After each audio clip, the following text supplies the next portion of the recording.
Good evening शुभ संध्या जय जगन्नाथ। तो आज आम कवर करवा ओडिया ग्रामर ओडिया व्याकरण। तो गोटे पर गोटे आम ओडिया ग्रामर सब गुड़े टॉपिक गुड़िक कवर करवा। तो आज टॉपिक हूँ ध्वनि वर्ण व वर्णमाला। ठीक अच्छे, तो चलो स्टार्ट करवा। तो ध्वनि कौन? ध्वनि हूँ भाषार सर्वनिम्न एकक। ध्वनि हूँ भाषार सर्वनिम्न एकक। ठीक अच्छे, माने देखो आम एक्चुअली जो ध्वनि बाहर करछे माने साउंड। ध्वनि एक्चुअली कौन? ध्वनि हूँ साउंड। ठीक अच्छे, विभिन्न प्रकार शब्द आम करमती चढ़ईर राब, कुकुड़ार राब। ठीक अच्छे, विभिन्न प्रकार आम जो साउंड शुणी था आम कौन कही था? ध्वनि बोली कही था, साउंड बोली कही था। भाषार सर्वनिम्न एकक हूँ ध्वनि। मन रखिथे, भाषार सर्वनिम्न एकक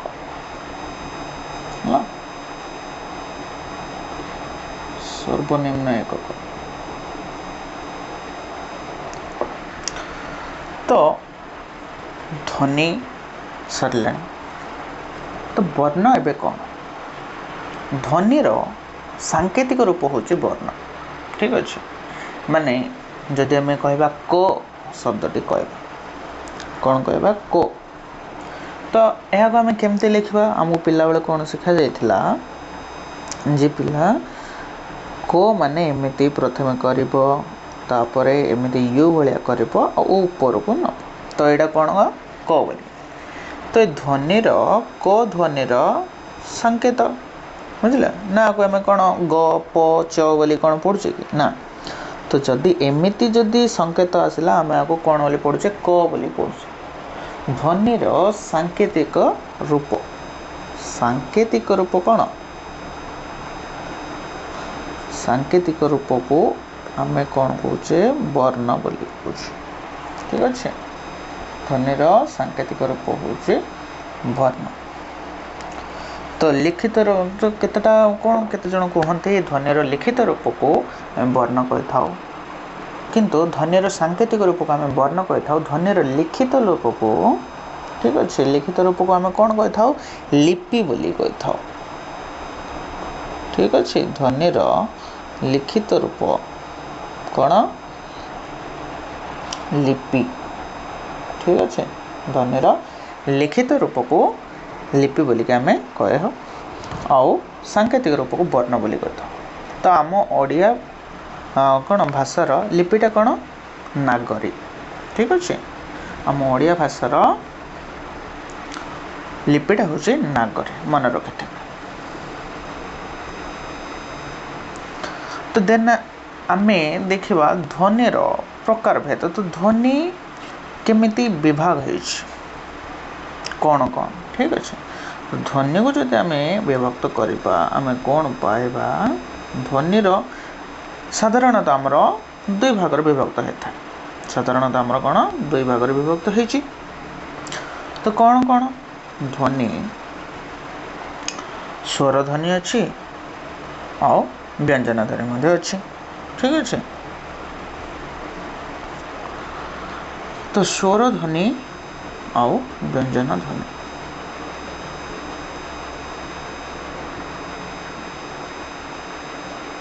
व्यंजन ध्वनि। ठीक अच्छे, स्वर ध्वनि आम क्या कहवा? जहाँकि आप आपे उच्चारित हो पारथु, है ना? जहाँकि आप आपे उच्चार हो पारथु, जेमिति कि ओ ठारू आमर औ पर्यंत। आउ यार संख्या कौन? 11। केतटा अच्छे आमर? 11टी स्वर। व्यंजन ध्वनि कौन? जहाँकि स्वर ध्वनिर साहाय्य सी उच्चारण हो। व्यंजन ध्वनि कौन? सॉरी, व्यंजन ध्वनि कौन? स्वर ध्वनिर साहाय्य उच्चारित हो, साहाय्य लड़ी था। ठीक अच्छे, साहाय्य दरकार। ठीक अच्छे, अब आम देखिए कौन? स्वर वर्ण मध्य आपणकर दुई प्रकार। ठीक अच्छे, कौन? स्वर वर्ण मध्य दुई प्रकार। देखिए कौन कौन स्वर वर्ण? स्वर वर्ण मध्य दुई प्रकार है कौन कौन रही सेटा है आमर शुद्ध स्वर आ गोटे कौन संयुक्त स्वर कौन कौन बोले शुद्ध स्वर आ गोटे हूँ संयुक्त तो शुद्ध स्वर रे क्यों मैंने आसले जेपरिक आमर आसला कौन ओ आ ई दीर्घ ई हर्षौ दीर्घ ए आउ ओ ठीक अच्छे ओ आ ई दीर्घ ई तब कौन हर्षौ दीर्घ ए आउ ओ पचार सार ओई आउ ओ कड़े गला एमाने हेले संयुक्त स्वर हाँ संयुक्त स्वर केतोटी अच्छी दुईटी अच्छी कौन कौन से गुड़िक एई ओ ठीक अच्छे एम संयुक्त स्वर बोली कौन पे कहला कहीं यहाँ दुई प्रकार स्वर उच्चारण हो कौन कौन ओई ओई माने ओ प्लस ई एटा कौन ओ प्लस ओ से जेहेतु यहाँ कौन दुईटा स्वर वर्ण संयुक्त होती कौन संयुक्त स्वर कहुए ठीक अच्छे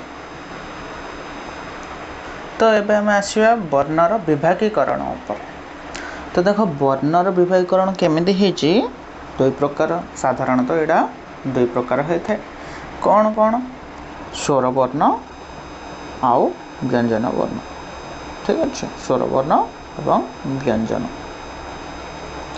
तो स्वर वर्ण विषय तो आम कम्प्लीटली डिस्कसन कर सारे तो व्यंजन वर्ण विषय जब आम देखा तो व्यंजन केमिति विभागीकरण होती तो व्यंजन वर्ण रे वर्गीय व्यंजन अच्छी अवर्गीय व्यंजन अच्छी व्यंजन वर्ण कौन पुणी थे दुई भाग विभक्त होती साधारणतः वर्गीय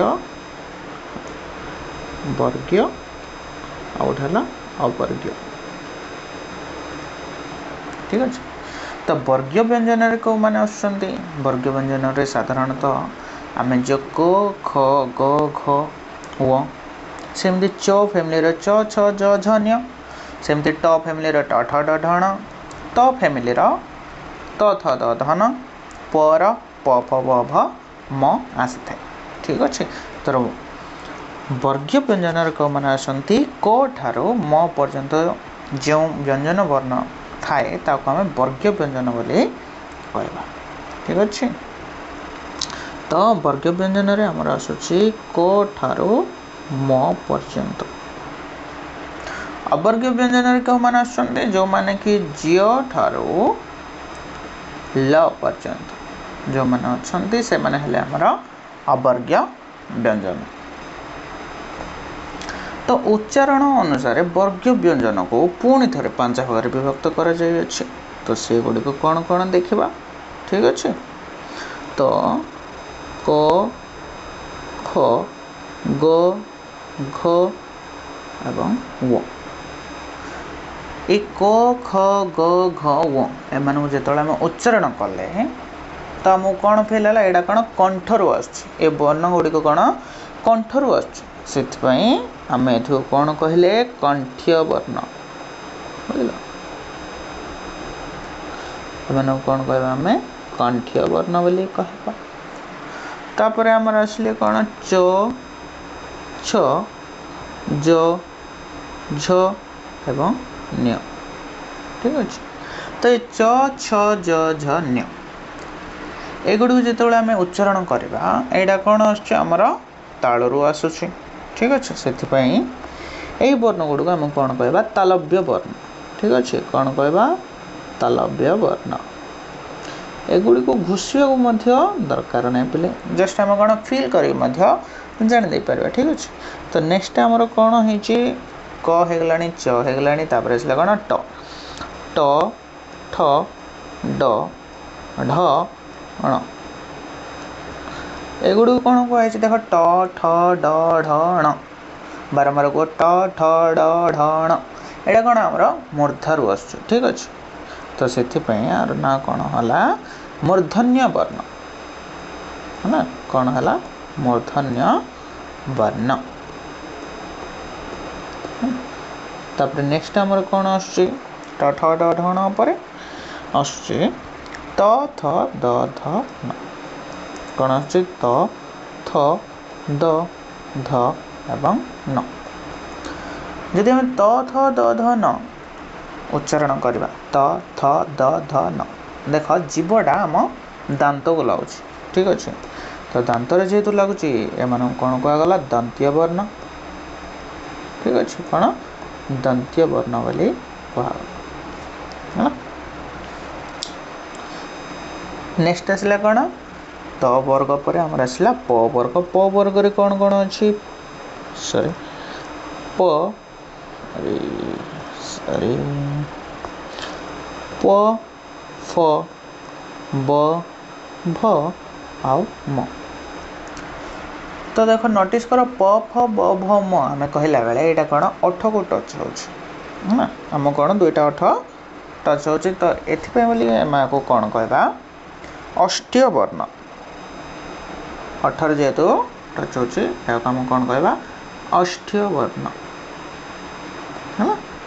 तो उच्चारण अनुसार वर्गीय व्यंजन विभागकरण 5 भाग क वर्ग च वर्ग ट वर्ग त वर्ग और प वर्ग। एगुड़िकर कौन कौन कौन रही कंठीय वर्ण, तालव्य वर्ण, मूर्धन्य वर्ण, दंतीय वर्ण आउ अष्टीय वर्ण रही, ठीक अच्छे। तो उच्चारण अनुसार पुणी थे कौन है तार विभागीकरण अन्य प्रकार होती। तो देखिए से गुड़िक कौन कौन, ठीक अच्छे। जमती कि एडा होगला आमर कौन वर्गीय व्यंजन, अवर्गीय व्यंजन विभागीकरण होती। तो से विषय टे देखा कौन कौन है।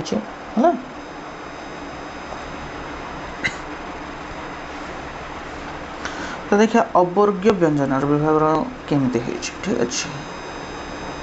अवर्गीय व्यंजन विषय पढ़े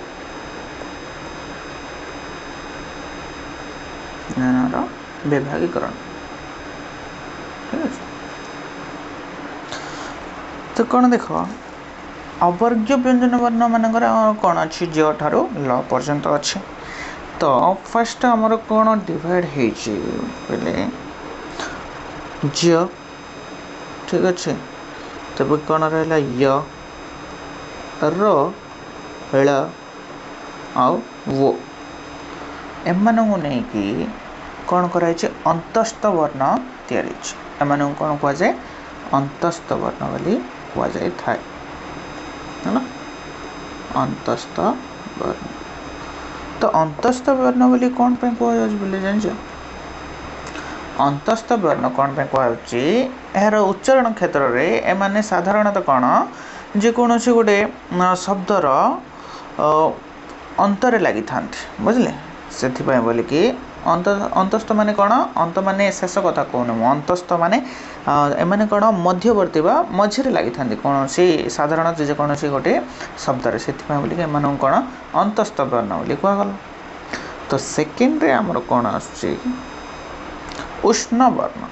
एथिरे तो आमर कौन ना रे ही आमर जना पड़ जाउची है ना आपको कौन पे उष्ण वर्ण बोली कहगला।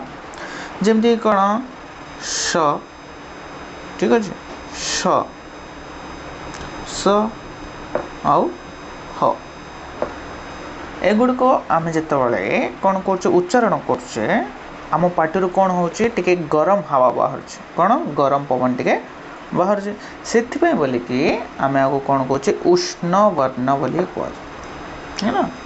कौन कहे आपको उष्ण वर्ण।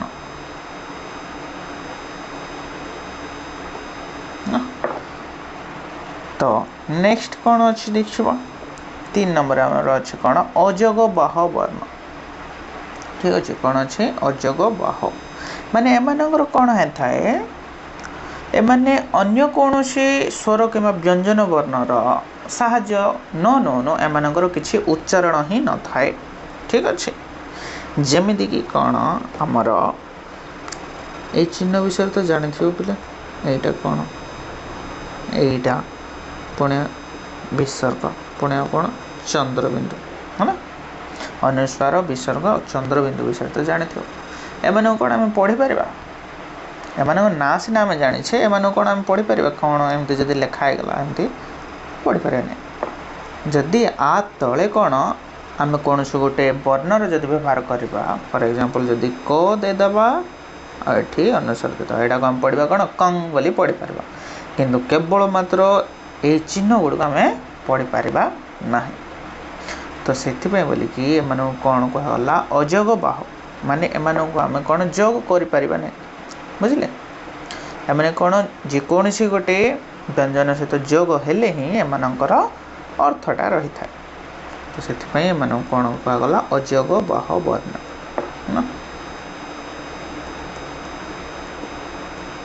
अजोग बाह। तो नेक्स्ट कौन आसला आमर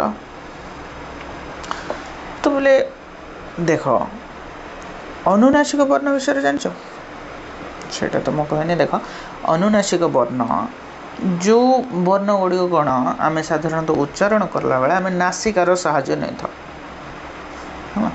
आम वर्ग व्यंजनर जी सब कौन शेष अच्छी वर्ण गुड़िक जमी क वर्ग क ख ग घ व सेमती च वर्ग च छ ज झ निय है कौन कौन अच्छी व निय है तापर कौन ट ठ ढ ण त थ द ध न आउ प फ ब भ म एगुड़ी कौन आम जो उच्चारण करुचे आम नासिकार साहाय्य नहीं था से बोलिकी एम कौन कहू अनुनासिक वर्ण है अनुनासिक वर्ण है ठीक अच्छे अनुनासिक वर्ण ठीक से परे उच्चारण अनुसार ही अन्य प्रकार वर्गीकरण बुझे तो कौन कौन है देखा अल्प प्राण व्यंजन अल्प प्राण व्यंजन कौन पहले देख अल्प प्राण व्यंजन माने जो वर्ण गुड़िक कौन आम जो कौन उच्चारण करवा आम मुहर कौन कम पवन बाहरी थाए ठीक अच्छे जमती क ग च ज एगुड़िक है तुम निजे मध्य फिलटा कर कौन क आउ ख कहला बेल को क्यों तुम पार्टी कौन अधिक पवनटा बाहर क कहला बेलू तो साधारणतः आम कह किंतु ख कौन ख एमती जोर से उच्चारण कला बेलू पार्टी कौन अधिक पवनटा बाहर तो जो वर्ण गुड़ी कौन उच्चारण कला बेले आम कौन कम पवन बाहर थाए ताको आम कौन कहे अल्प प्राण बोलिकी कही था ठीक अच्छे जमती कौन एथर एग्जांपल हो गला आमर कौन क है ना ख तो हेनी बुझे कौन ख हेनी किंतु ग घ घ हम कि घ मत हेनी सेमती कौन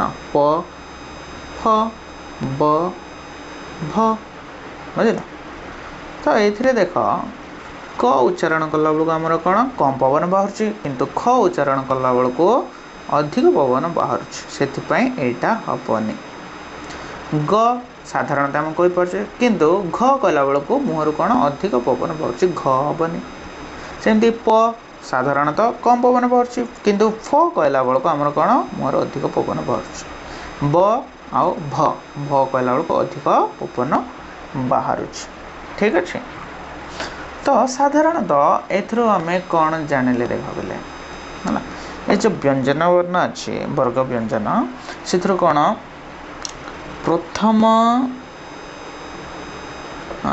आउ तृतीय प्रथम आउ तृतीय एमाने हेले अल्प प्राण प्रथम व तृतीय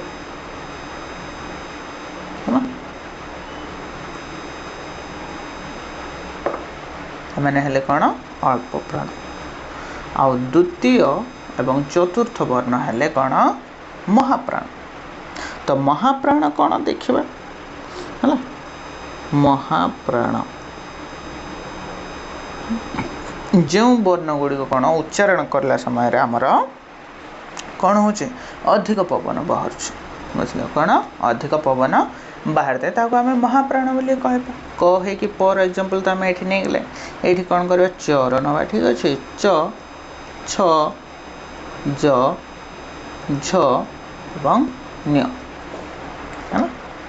तो आउ गोटे कौन एग्जांपल नवा ट ट ठ ड ढ ठीक अच्छे है ना।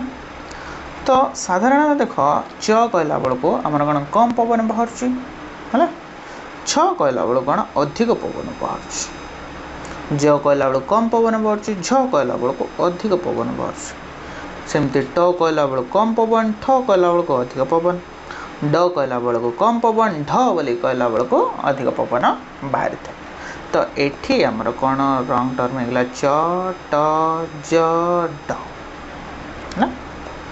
तो एथर आम कौन कनक्लूजन पाइले आम कनक्लूजन पाइले जे महाप्राण होची द्वितीय तो सबु वर्ग व्यंजन कौन द्वितीय है व चतुर्थ वर्ण को साधारणतः महाप्राण होता आ प्रथम आउ तृतीय कौन होता अल्प प्राण होता है। तो नेक्स्ट कौन अच्छी नेक्स्ट अच्छे आमर सघस अघस। तो एगुड़ी कौन देखिए अघस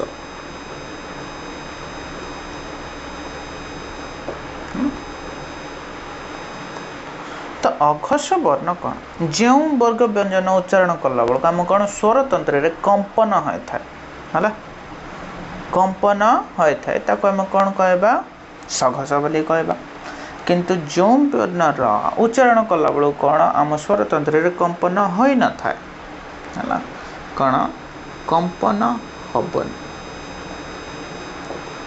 हबन कौड़ी स्वर तंत्र रे कंपन हबनी ताको आम कौन कहबा अघस बोली कहबा। जेमती को उच्चारण कर क ख च छ ज झ रोम ये लिखि दौर कौन कौन क ख च छ है एगुड़ी कौन आम जब उच्चारण करवा ए कौन आमर कंपन हम ना से बोली कौन एम कौन कहे अघस बोली कह ठीक अच्छे सघस बोली क्या कहे सर ठीक अच्छे देखा सघस है तो सेम तार उल्टा होमती मु ऑलरेडी तो कही सारे डेफिनेशन है ये कौन हम कंपन हो यही वर्ण गुड़िक कौन उच्चारण कला बेलू आमर कंपन होता है स्वर तंत्र फॉर एग्जांपल आमर कौन अच्छी ग घ व तो निजे मध्य ट्राए कर किसी मन रखापी दरकार नहीं जदि बुझीपारस निजे आइडिया करके लिखिपार क ख रे देख कंपन होने साधारणतः आम उच्चारण कर किंतु ग घ व एमती जदि आम गाढ़ भाव में जब कहवा से कौन हो स्वर तंत्र रे कंपन होता है। तो ये आम कौन कनक्लूजन पाइले देख है साधारणतः है साधारणतः है आमर कौन प्रथम और द्वितीय होता है अघस कौन प्रथम और द्वितीय कौन होता है अघस होता है आ तृतीय चतुर्थ पंचम तृतीय चतुर्थ पंचम एगुड़ी कौन होता है सघस होता है एगुड़ी कौन होता है सघस होता है। तो आम वर्ण ध्वनि आउ कौन ए भितर आम पूरा कॉन्सेप्ट आम जानीगले। तो आज वीडियो एतिकी पुणी आम नेक्स्ट क्लास रे मिसिबा नेक्स्ट टॉपिक को धरि। तो एति पर्यंत देखी देखी रही आपन को धन्यवाद। देखो पिला माने मु आगुरी कहूँ जदि वीडियोटी आपन कौन बहुत स्लो भाई लगुच मो वॉइसटा तो आप कौन 1.5x कि 2x କରି ଦେଖିବେ ମୁଁ ଧୀरे କହୁଛି ଯେମିତିକି ସବୁ ପିଲାମାନେ ବୁଝିପାରିବେ। ଠିକ୍ ଅଛି, ତ ଆଜି ପାଇଁ ଏତିକି। Thank you.